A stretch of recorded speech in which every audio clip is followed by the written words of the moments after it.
Good evening, and thank you for joining us for this Parent and Family Facebook Live tonight.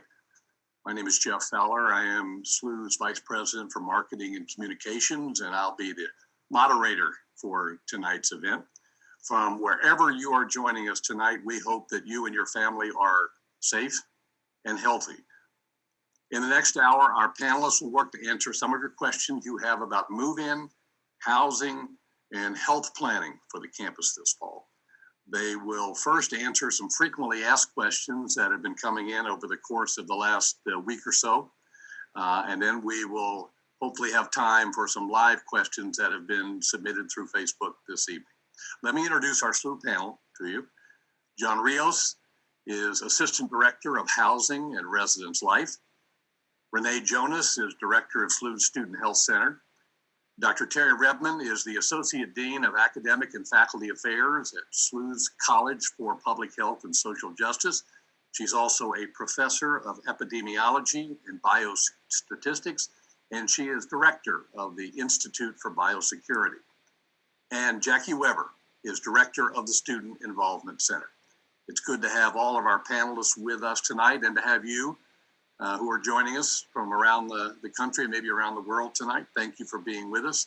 And I want to say that all of our panelists have been very involved in the planning for our fall semester. So let's begin. One of the first things I think we want to address is, has anything changed in our planning for starting the semester on August 17th? No, nothing has changed. We still plan to welcome our students here and to begin classes on August 17th. I might ask Terry Redmond to talk a little bit, because this has come up as well, about some of the health planning we have done as a university to get the campus ready to make sure it's as safe as it can be when our students come back to campus. Terry? Sure. Thanks, Jeff. So the approach that SLU has been using is that we have used a multidisciplinary team involving individuals from across the university and including student input in developing our plans. We have very comprehensive plans for how we plan to reopen for this fall. It includes multiple different types of protective measures that we plan to have in place to try to create the most safe campus as possible. It's also really important to know our plans have all been developed based on current CDC guidelines from local public health officials, including that we've had local public health officials visit our campus and walk through and talk through our plans with us. And in addition, we've also incorporated the most up-to-date research in terms of what are the most safe measures we can put in place for campus this fall. Thank you, Chair. One of the first questions we had come in, and a question that's been asked a number of times, is are students going to be required to self-quarantine, isolate in the time leading up to arriving on campus? Renee, I might send that to you.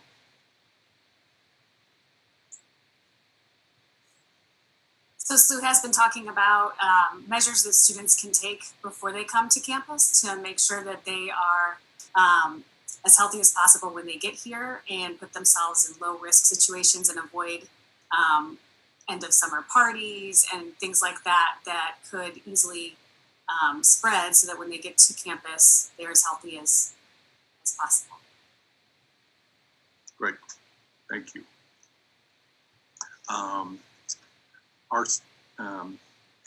Let's turn to John now, Housing and Residence Life. And just in general, John, if you can just kind of summarize for our audience now the status of move-in, where families can find information, and just give us an overall view of where that stands. Yeah, so I would direct people first and foremost to our website. That is going to be the best source of information, as well as to continue to monitor your emails as any updates or changes and new information that is made available will be posted on there. If you do have any questions during the time being, you can also feel free to email our office at reslife@slu.edu with any additional questions that you may have. John, as a follow-up to that, a question that's come up is, will families who are assisting their students with move-in, will they be able to stay beyond the 2-hour time slot set aside for them for move-in? Or if families leave to go pick something up that their students need at the store and return, will they be able to go back into the residence hall later that day or the next day?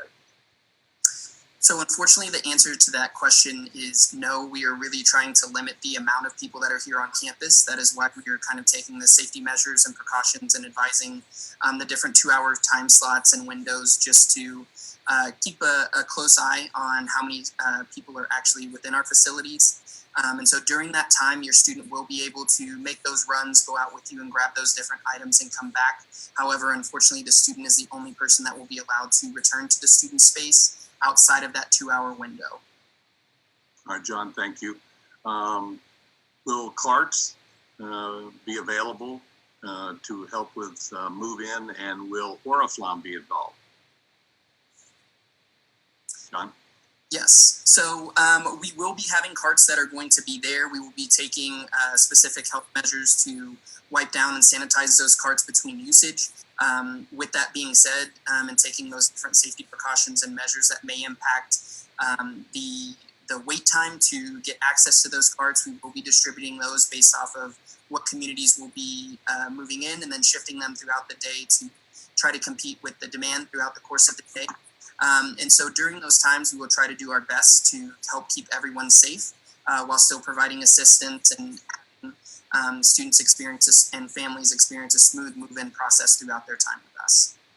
Jackie, you want to add something additional about Oriflam? Absolutely. Thank you, Jeff. So some of my day job responsibilities involve co-supervising Oriflam, which is our fall orientation leaders that many of you have heard a lot about, I guess, leading up to your move-in times. And I also chair the fall welcome process for university. So we've been talking with Oriflam leaders for a while about what their comfort level is in serving and what they're comfortable in doing. So though they're going to be present, they are going to assist in some way. We're still trying to iron out what that looks like. I think that it will not look like past years where a group of leaders will meet you at your car and embrace you in a welcome, but it will be socially distant with masks, and they will assist as much as possible and as much as you and your family are comfortable with.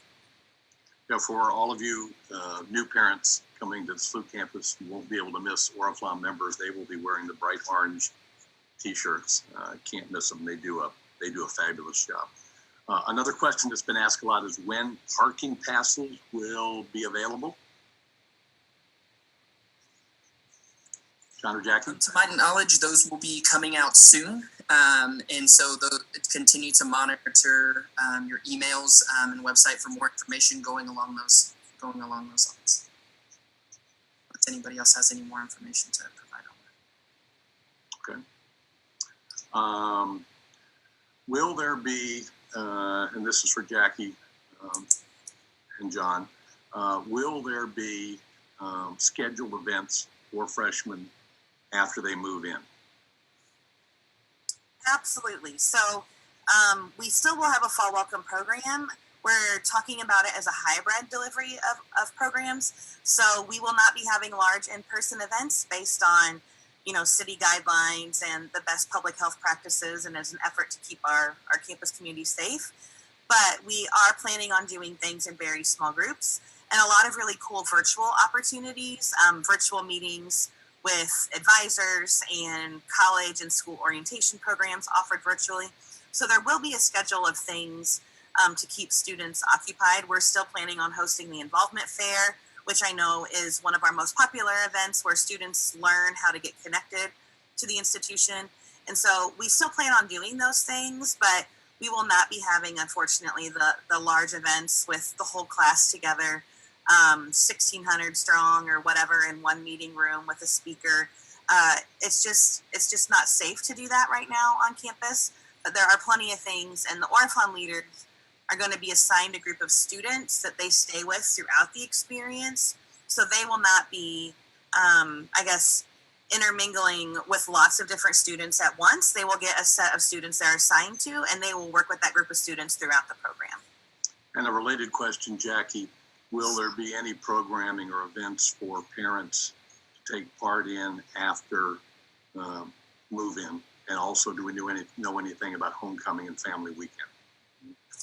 So traditionally, we do try to offer some kind of programs for families when they're on campus after move-in.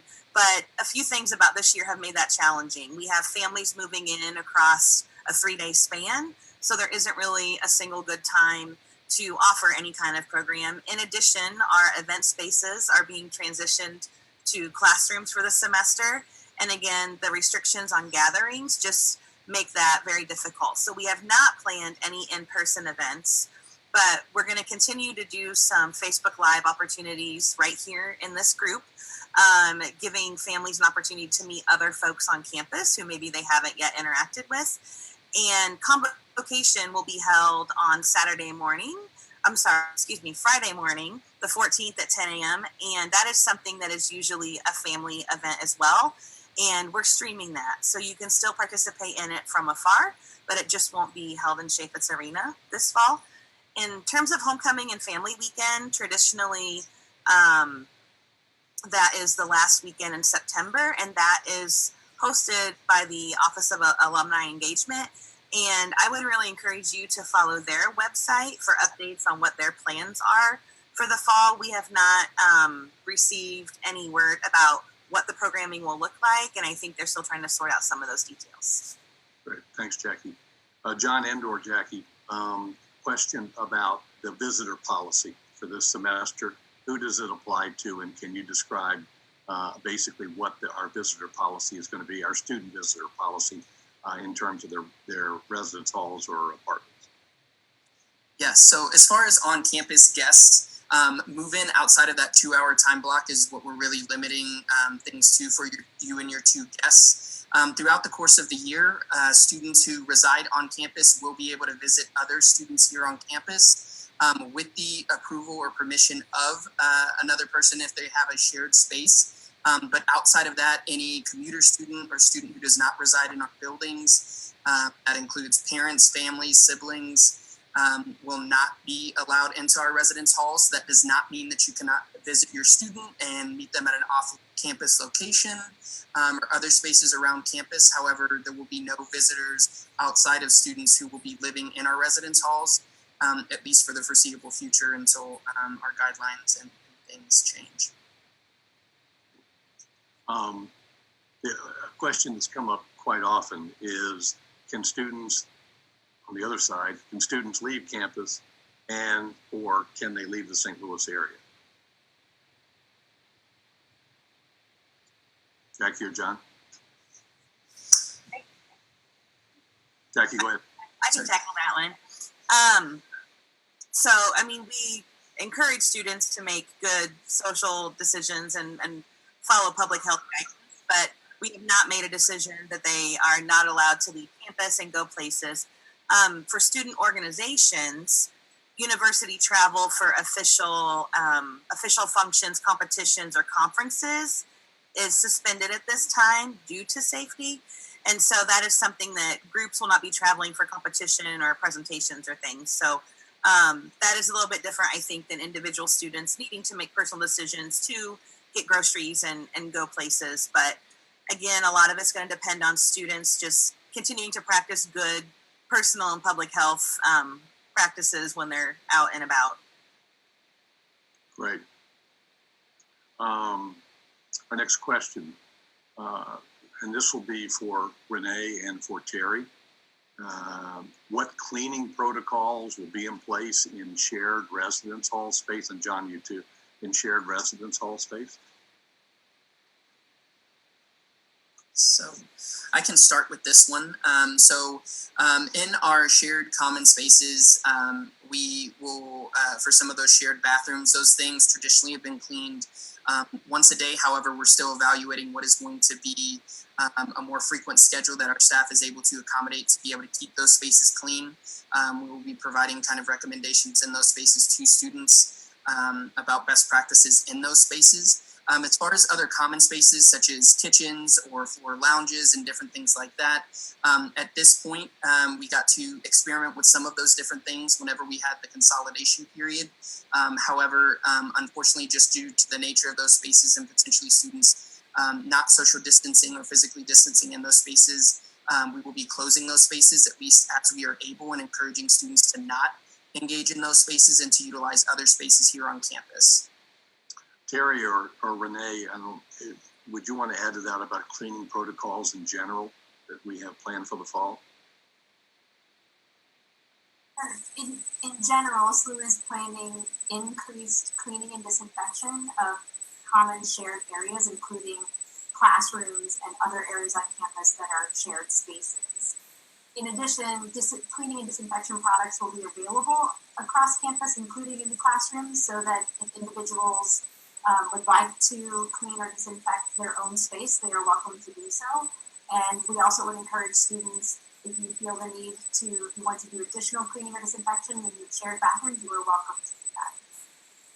And I should add that our facilities division has been working for the last several months to put up not only signage about proper protocols, but also there will be hand sanitizer at the entrance to virtually every building and inside elevators at every building. So there'll be that will be available around campus, both North and South Campus. We have a dining question. What dining options will be available for the fall semester?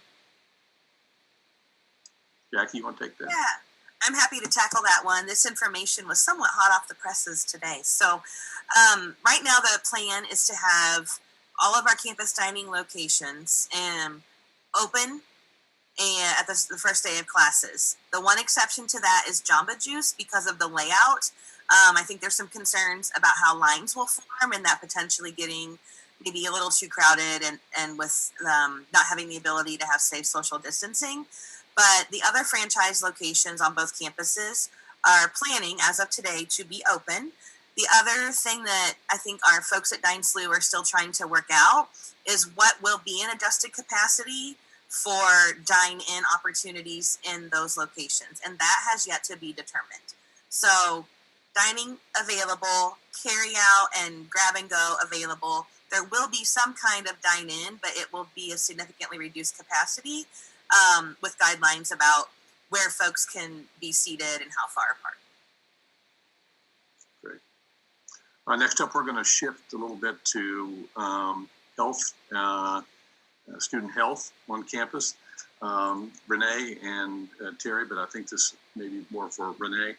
Will there be increased staffing in the Student Health Center and in the University Counseling Center to assist with increased health needs and increased stressors for students during the fall semester?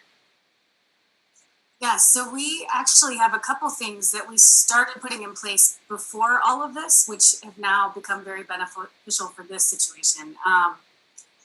One of the biggest things we do is provide acute care for students. We have a lot of sore throats and things like that throughout the year. And we have added a full-time position of a PA at Student Health. So normally all of our providers rotate in from SLU Care, so which is fantastic. We get SLU Care physicians and we have multiple specialties because of that. But this position is actually, it's a full-time position in our area specialized in student health.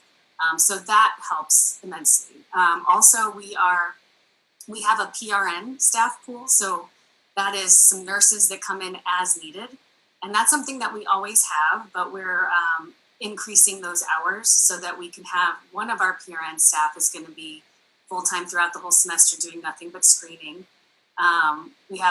We're onboarding a temp as well, just to kind of help with that. And then with our existing staff, we're also decreasing other workloads so that they can prioritize, like our schedulers will be able to focus on just scheduling and meeting those needs so that we can prioritize the needs this semester that are unique. And then there was one more thing, phone med. So there's another thing that we are implementing, and it's a nurse triage line. So we have always had our own nurses on call. We have a 24/7 on-call nurse line. But phone med will provide some backup for that. And so we'll be able, and we can switch to that even during the day if we need to have some additional nurse triage. So those are all things that are going to help us to be able to manage the different volume that we have this year, or the shift in priorities.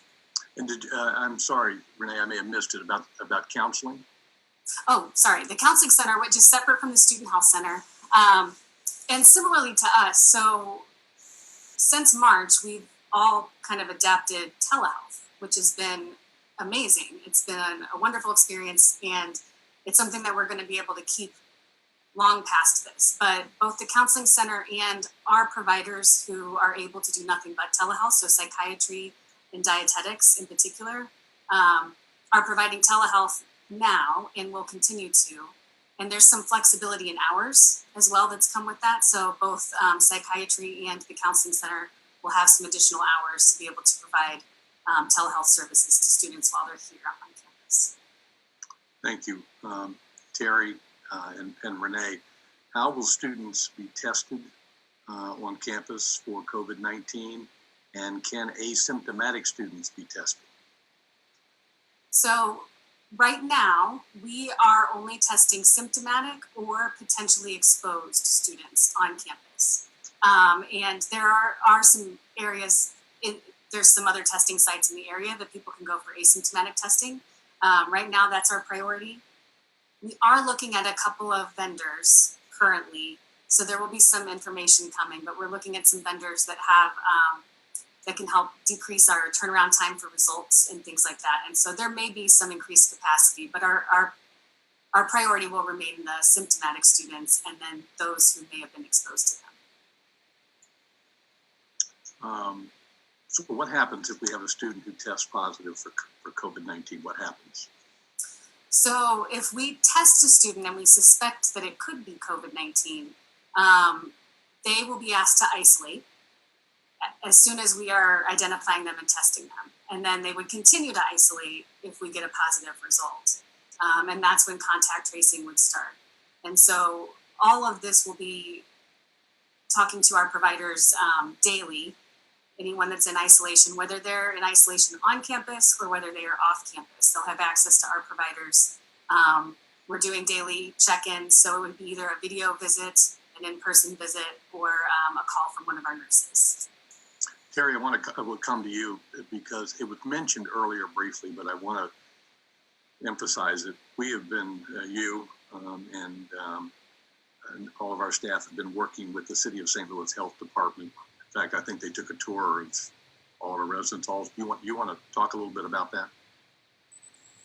Sure. So in developing our plans, I mentioned briefly before, our plans are based on local public health guidelines, CDC guidelines, and current research. But in addition, some of those guidelines in some areas are vague, or there are some specifics that just are not provided in the guidelines.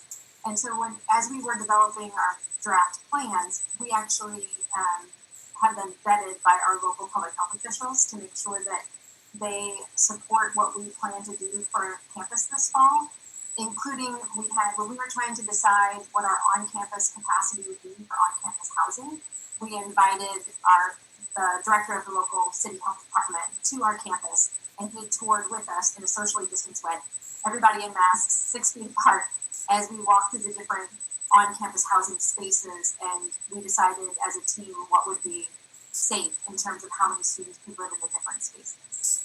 So it's been a very collaborative approach, but we do have the public health support from local public health officials. Right. One of the things that we have put out, and that our families, parents and families can find on the SLU website under interim policies, is a mask policy for the university. Could I ask someone to talk about our policy around wearing face masks, and second part of that is how it will be enforced?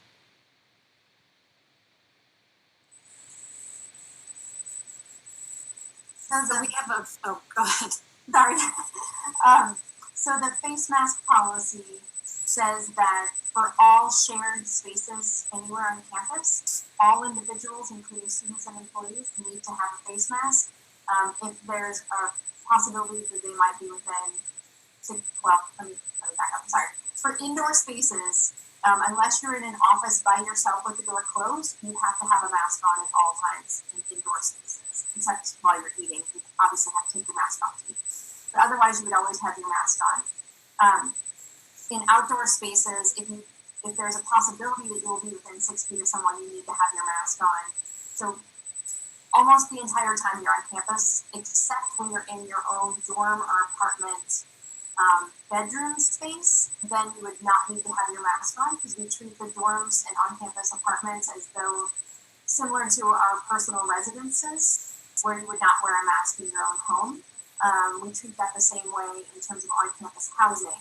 But the shared spaces in on-campus housing would require students to wear a mask. So in other words, if they were in their apartment or in their dorm with their roommate, while they're in their dorm room, they would not need to wear a face mask. But if they left to go downstairs to do their laundry, for instance, then they would need to wear their face mask when they are outside of their dorm room.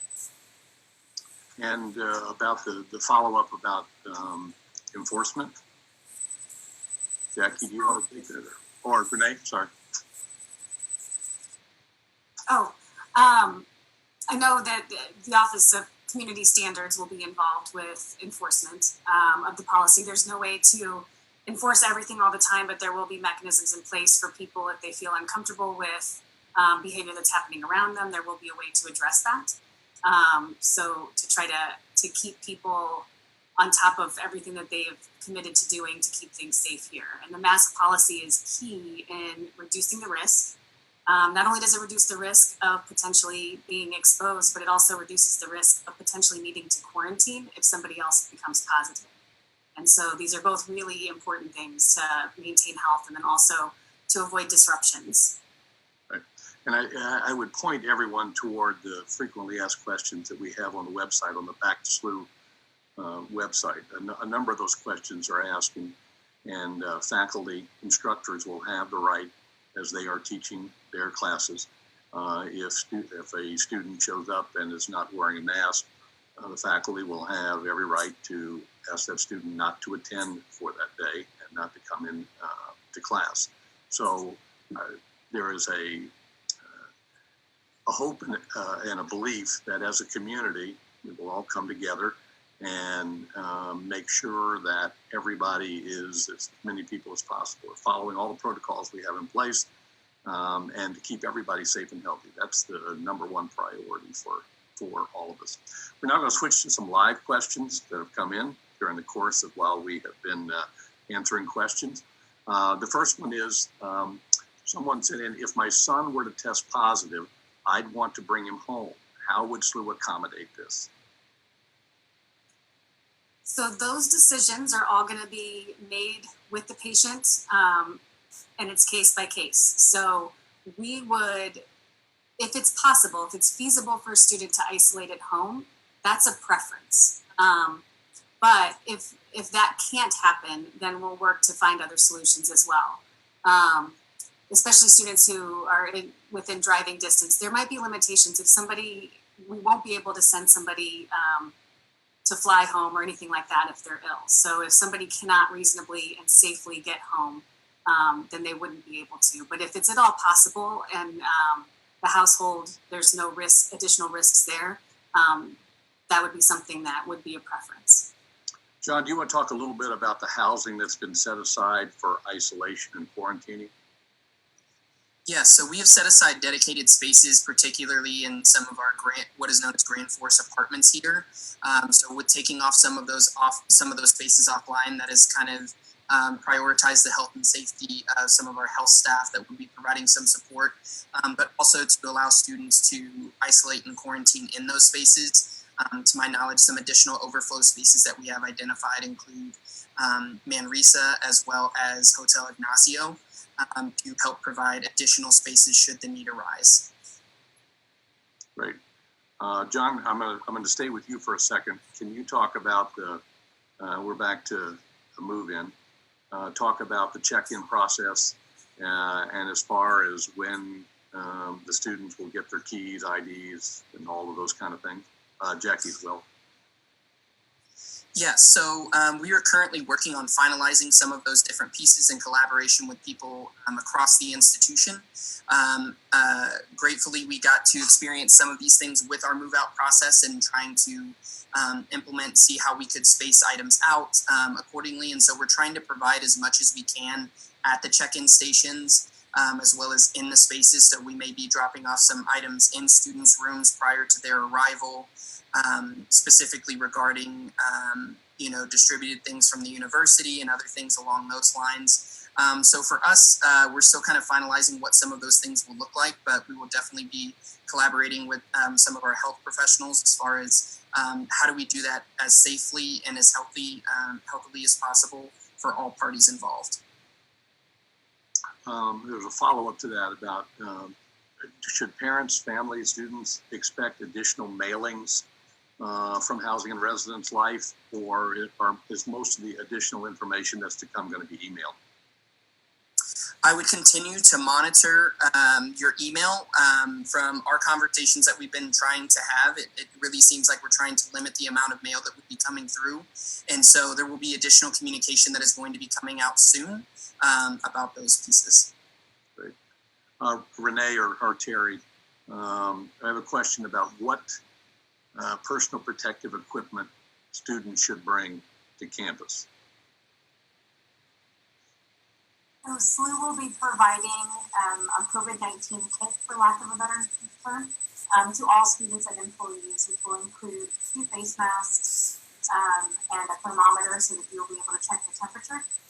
But we also recommend, since the current mask policy requires you to wear a mask every day, and the reusable face masks need to be washed after every use. So if you wear your face mask all day in class or on campus, when you get home that night, you're going to need to wash that face mask before you wear it again. So if you only have 2 of those, you're going to constantly be washing them. So it might be something to consider is to purchase additional face masks if you don't want to have to wash your mask every single night. If you want to do laundry just once a week, for instance, you'd want to have enough masks on hand in order to do that. We will also be providing some hand sanitizer. I believe we've added almost 800 additional hand sanitizer stations across campus. But it also might be advisable, if you'd like to carry hand sanitizer with you, to bring some additional hand sanitizer to carry with you in your backpack or your purse, or just on your just to carry with you if you would like to have that. Renee, anything you want to add to that? No, I think the biggest thing is the masks. To have additional masks, can't have enough of those right now. All right, thank you. Our next question: have there been any discussions about students being required to test for COVID before coming to campus in August? So we did have conversations about this at the university level, and all universities are having these conversations about if that's feasible and if that would be advantageous from a public health perspective. The CDC and the the American College Health Association, both came out with statements saying that there is no public health advantage to testing everyone when they first reopen campuses this fall. However, our testing plan is fluid. So our plan as of today is to not test everyone when we first show up on campus, but that option, we are keeping that option open moving forward in case the situation might change in terms of access to testing, more accurate testing, and feasibility in implementing something like that. Okay, great. Our next question: if there is a student who tests positive for COVID-19 who lives in a nearby off-campus apartment, would they be quarantined in the spaces that have been set aside by Housing and Residence Life, reserved for infected students, or would they be asked to isolate or quarantine in their off-campus apartment? So again, all these decisions are going to be made case by case depending on where they're from and what resources they have to get to isolation. The space that's being set aside is prioritized for students who live on campus. if there is enough space, that an exception might be made, but it also is something that you should think through and talk to your student about of what your isolation plan would be if you are living off campus. CDC has some good information on their site as well as far as how to isolate at home. There is not a rule that you have to have a studio apartment with nobody else in it. There are ways to be safe about it, but and we would talk to anybody about that case by case. But those are conversations that I think are really good to have ahead of time, is talk about isolation plans and different scenarios and what that might look like. Okay, thanks, Renee. John, another one for you. If an assigned move-in date and time do not work, is it possible to make a change? Certainly. So we would ask that you would reach out and kind of just explain kind of what is your conflict. We recognize that everyone has different, just a different schedule that may be able to accommodate for some of these different changes. If you would be able to email our office at reslife@slu.edu and kind of just explain your situation, we would be more than happy to work with you. These are our recommendations, and we're really trying to stick to those to limit the people that will be here on campus, but we will work with you in order to find an alternative time that works for both people to welcome you and give you the support and hopefully the same move-in experience that you would have gotten within your 2-hour window. All right, great. Jackie, here's one for you. Will students have fun during move-in week? Well, honestly, I don't do anything unless it's fun. So I'm going to say yes. So, no, that's, I think, the glass half full side of me. I think that concern is completely understandable.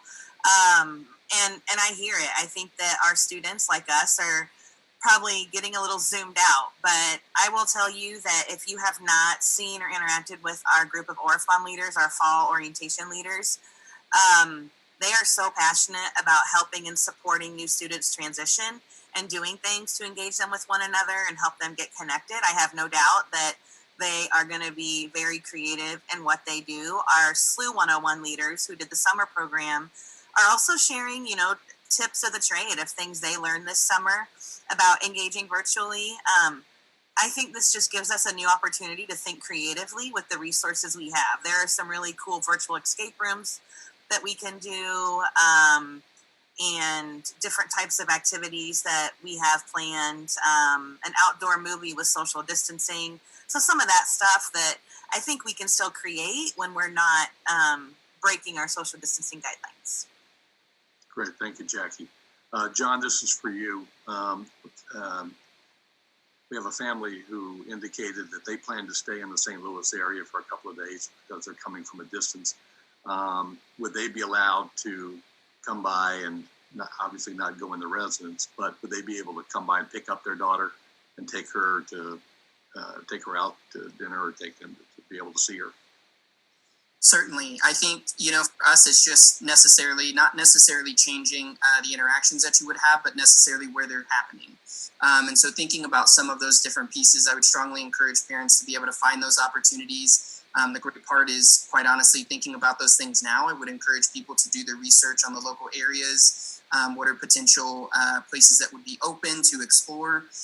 As a huge food person, I love to explore this has been a great opportunity to explore and support local businesses in the area, particularly. And so for me, I would strongly encourage parents to kind of look through some of those plans, look at different items. A lot of the areas and restaurants in the area are offering different specials. And so different things kind of along those lines. But I think, maybe the context in where those interactions would happen or quality time may be a little bit different, but definitely don't want to limit those. Great. Jackie, this one I believe may be for you. If our child tests positive for COVID, can they take their classes online? I will say, I see someone else on our panel nodding, so I might. Terry, let me go to you. Sure. So all classes for fall will be available. If they're originally scheduled as being face-to-face, they will also be available synchronously, remotely, and also asynchronously online to accommodate all students. So if your student would need to move to isolation or quarantine and they're not able to attend class face-to-face, they could still attend at the same time period by joining remotely. Or if for some reason your student needed to or decided to move home or decided never to come to campus, they just want to do all their classes online, that is also an available option for this fall. Right, and we know there are a certain percentage of students because of other health issues they may have who need to take all of their classes online in the fall. And we have made that, as Terry said, we have prepared for that there are going to be students who want to take all of their classes online. And so, yes, all classes will be available for students who if they unfortunately become ill. John, back to move-in. Can we talk about the parking and unloading process? Jackie, might you be able to provide some guidance with your expertise on the garages? Certainly, I will take that one. So I pass a question, I receive a question. I think that's only fair. So the move-in process, I think, in the past couple of years has really become a well-oiled machine. And so there are certain places on those designated move-in days that are strictly for loading, unloading, and not long-term parking. So for instance, the Laclede Garage is the location where students who are assigned to Grand and the Jesuit complex, which includes Clemens and Walsh, that is where they go to unload. And so we typically have a guideline of one vehicle per student that can come through there, park, receive support, and unloading. And then, unfortunately, our Oriflame leaders need to be relieved of that because they have other students to welcome them and help unload. Olive Compton Garage, the one that I think is more on the east side of campus, that would be closer to Chaffetz Arena. That is the one that we ask folks to go to for longer term parking. But there is a traditional process where we have a traffic route and directions given. I don't know that has been released yet. I will say that we have turned Laclede into a one-way, all-lane street for move-in in the past couple of years, and I think that we still may be trying to see if we can get that for a longer period of time to accommodate a 3-day new student move-in, which is different than what we've done before. So there are designated parking lots in some of the other areas. Reinert has its own area. And so we do ask that you try to bring as much as possible in one vehicle. And for those that are in, I believe it's Reinert and the Jesuit complex, to utilize those early drop-off opportunities that John mentioned a minute ago. That's great. And I do believe that some of this information is now available online on the move-in pages. So that also the times for the various halls and various floors, but instructions about how to get to campus and where to go to unload. So keep watching the Back to SLU website for that information. We had a question about crime around campus. I have been at SLU it will be 20 years in December, and I had 2 children who went to SLU. Our campus is very, very safe. There is very little crime that happens on campus for sure, but in the areas directly around campus. But we are in an urban area. We're in an area that certainly there is crime in the city of St. Louis, but our campus, both our North and South campus, are very, very safe. The St. Louis Metropolitan Police Department has crime maps that are available online. And if you look at the areas around campus, there are very, very few crimes there. Our Department of Public Safety is excellent. They're constantly patrolling the campus, around the exterior of campus, through campus. And our campus is a very, very safe place. So, and I'd urge you to go, look at our Clery report, which is on our Department of Public Safety website. But as somebody who's been here for a long time, I've never felt unsafe being on the SLU campus. Next one, Jackie, when will Oriflame students get more information on fall welcome? I'm assuming this is specifically about the upper class students who are serving as Oriflame leaders. Right. So they actually have received some emails just this week. So we're sending at this point, it's about weekly updates to the students. Some of the fall welcome things, we're still trying to nail down start times. for them, because as you know, we were delayed in starting any planning for a very long time until we had more direction about what the fall semester looked like and until we had move-in dates. So I think by, I would say middle of next week, the Fall Welcome website that's under the Student Involvement Center, I believe, and I think it's linked on the Back to SLU site, will have a lot more information about the opportunities and timing of those opportunities for students to participate in once they arrive. Another one for you, Jackie. We touched on this a little bit earlier. Can clubs / Greek organization, other groups, meet at this time? That means when they come to campus. Will it be virtual?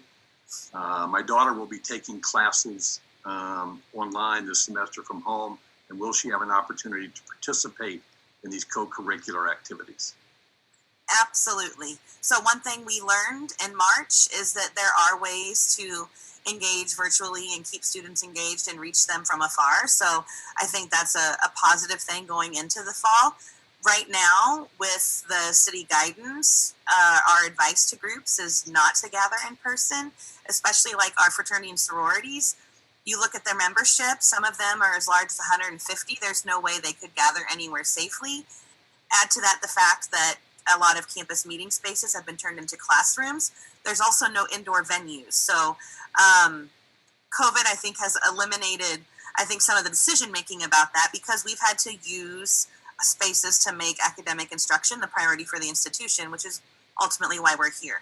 So we've been working this summer in the Student Involvement Center with orgs to help them produce videos that we've been pushing out to new students on social media, and we've been sharing different things to help them learn how to self-promote their organization and do things from afar.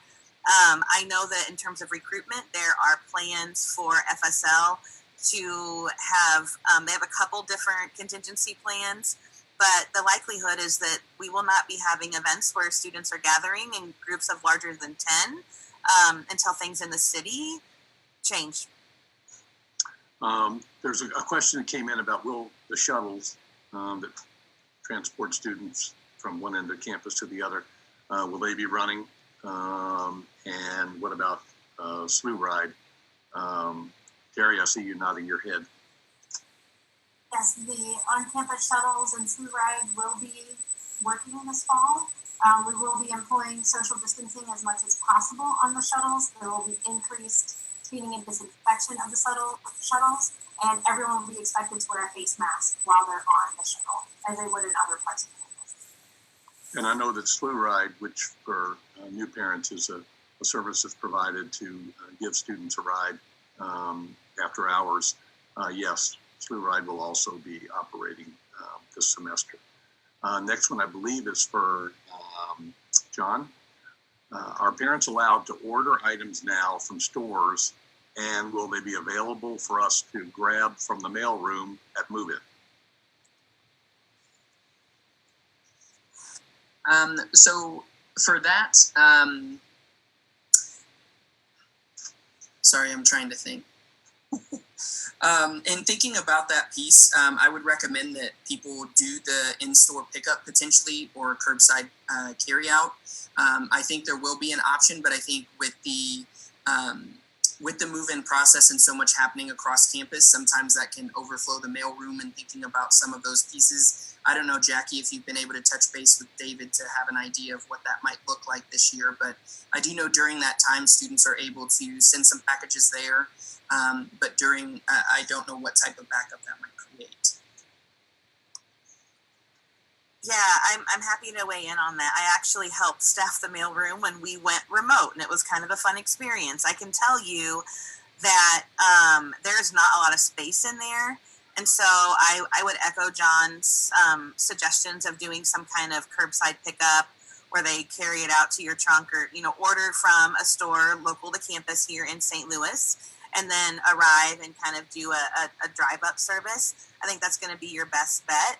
I don't know if the mailroom has released their hours yet, but once they do, we will definitely get them up on that Back to SLU site. But, the mailroom is primarily staffed by students too. There's some pro staff that work there, and we rely on a lot of student help. And so it involves getting them back and getting them trained and safe places to work. Great, thank you. John or Jackie, will there be any early drop-off for any students this year? Yes, so we will be offering that for Grisedet Complex as well as Reinert Hall. More information will be released very soon regarding what are the dates and the sign-up process for that. For us in the past, this has been heavily utilized by students, and I would strongly encourage students to do this. This allows you the opportunity to come in early while there are less students here on campus to check out your access keys or swipe to your building and go in and actually drop off and set up a couple of items prior to the hustle and bustle of move-in. There tends to be a little bit more time within that, and so I would strongly encourage people to monitor that, and if you do have the capability to do that, I would strongly encourage that this year, considering the circumstances. We will be providing more instructions about information about when that can happen, as well as recommendations and protocols pretty soon. Okay, great. We have answered most of the questions that have come in during the live portion. So what I'd like to do now is go to each one of you, our panelists, and ask you for any closing advice that you might have for our parents and students as they prepare to come to campus next month.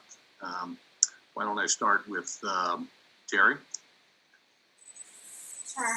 I think for me, and as a parent of a Billiken, by the way, because my daughter does attend SLU, the conversations that we've been having have been around how can you have a great college experience while still keeping these protective measures in place so that we not only protect ourselves, but our community, the people that work at SLU, some of whom are high risk for having severe disease related to COVID-19. So how can we really live the SLU mission of being men and women for others and think about the community as well as thinking about ourselves, but still able to enjoy that traditional college experience as much as possible?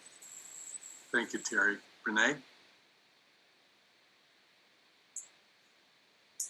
Yes, I agree with what Terry said, and also think it's a good time to talk to them about what their plans are. This is going to be a semester that's going to look different than any other that they've experienced so far. And so it's good to kind of think through those different scenarios and be as prepared as you can for something that is really difficult to prepare for. But trying to come up with scenarios and making sure that you can be fluid and you know what sorts of responsibilities might need to be taken care of while you're here and while you're going through these things. And we're here to help walk them through those choices as well. So our nurses are here for, they answer all sorts of questions, from travel related questions to anything related to this, not related to this. We're here for you. It's a difficult time. And so reach out to the resources on campus. They're here for you. Great, thank you, Renee. Jackie? I think it's hard to follow up our two health experts in giving advice. I think there's two thoughts I want to share. One being that I am very thankful to be at St. Louis University from, January.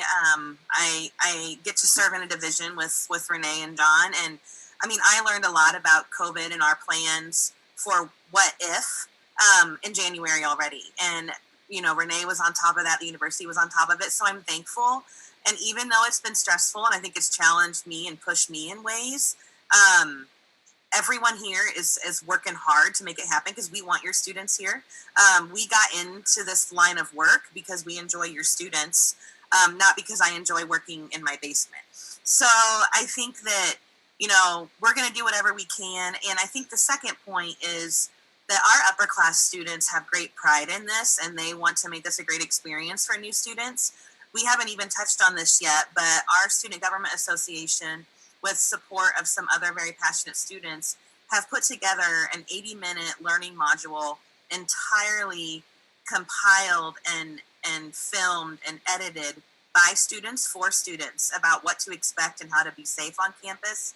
And I don't know any other campus that has done that. And so our students here are going to take care of your students in addition to everything the rest of us are doing. Great, thank you, Jackie. John? Yeah, so I would echo a lot of the sentiments that have been kind of shared to this point. For me, as a newer staff member here to SLU and attending a graduate from my undergrad institution, some of the pieces that have really been made apparent have been, quite honestly, the guiding values and how we implement our mission and our values here at the institution. Those were constantly mentioned in the meetings and different discussions as driving forces that we need to consider in different student populations and demographics, and really being about the people that we serve. And so for me, that was an opportunity where we really got to put that on display whenever looking across, connecting with other colleagues at other institutions and hearing some of those pieces.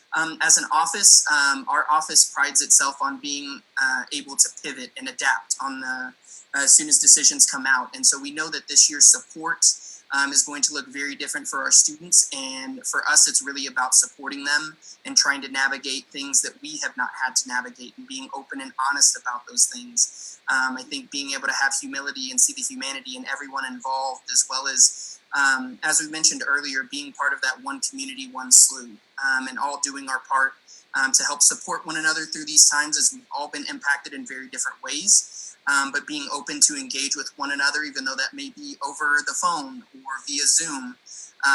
I've really looked at it as an opportunity to build that connection in those relationships in different ways, as opposed to challenging circumstances. Great.